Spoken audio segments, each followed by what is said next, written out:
Dis-moi si tu te reconnais dans cette situation. Tu fais décoller la barre du sol à 200 à l'heure, tu passes les genoux, tu arrives à 2-3 cm du verrouillage et là, boum, gros blocage et si tu as de la chance, tu arrives à finir ta rep. Je vais pas te dire que c'est un truc qui m'arrivera plus jamais, mais en tout cas c'est clair que les 2 derniers mois, j'ai fait d'énormes progrès de ce point de vue-là. Dans mon expérience, quand tu galères au verrouillage, c'est que tes genoux sont verrouillés mais que tes hanches ne le sont pas encore. Un truc qui m'a énormément aidé, c'est de baisser légèrement les hanches. Je sais que la plupart des gens vont te recommander souvent de partir avec les hanches un petit peu plus hautes ou quoi que ce soit, mais moi personnellement, dans mon cas, ça m'a énormément aidé de commencer avec les hanches plus basses, puisque forcément, vu que tes hanches sont plus basses, tu as plus de temps avant d'arriver à l'extension de ta hanche et l'extension de tes genoux, etc.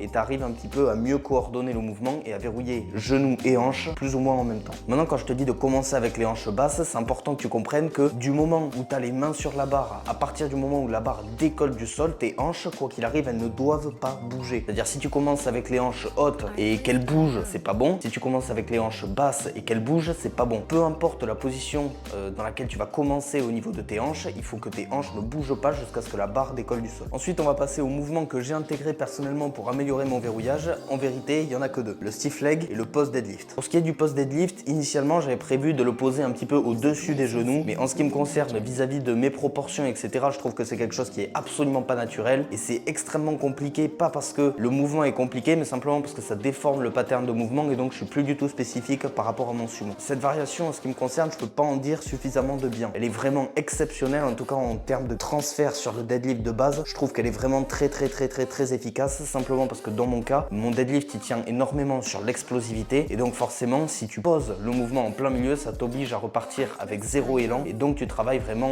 entre guillemets en force brute. Je t'invite à faire exactement de même si c'est le cas pour toi aussi. Pour ce qui est du stiff leg, je me suis très vite rendu compte que j'étais largement limité par rapport à mes lombaires en bas du mouvement, ce qui était évidemment absolument pas mon objectif vu que je voulais taffer le verrouillage et pas le décollage de la barre. Ce que j'ai fait pour pallier au problème, c'est que j'ai intégré des blocs dans mon entraînement. Donc c'est-à-dire que j'ai pris une dalle à peu près de cette épaisseur là que je peux mettre en dessous de mes blocs et ça me permet en fait de commencer le mouvement avec une position beaucoup plus avantageuse. Ce qui fait qu'en fait je galère de façon constante du début jusqu'à la fin du mouvement et il n'y a pas un énorme focus sur le début et justement c'est même un petit peu plus dur à la fin, ce qui est l'objectif de mon mouvement. Ce mouvement, tu peux même pas imaginer pareil la différence qu'il a fait sur mon deadlift. C'est absolument monstrueux. Pour tous les gens qui ont du mal au verrouillage ou quoi que ce soit, j'encourage très largement à tester cette variante pendant 6 à 8 semaines, de revenir vers moi et de me dire un petit peu les résultats que ça a fait sur votre entraînement. Maintenant, est-ce que mon max a augmenté? Je peux pas encore te le dire étant donné que je ne l'ai tout simplement pas encore testé. Si tu veux suivre ma progression, je t'invite à me rejoindre sur Instagram, TikTok, à t'abonner à cette chaîne YouTube et sur ce, je te retrouve dans cette vidéo où j'analyse le squat de 38 abonnés.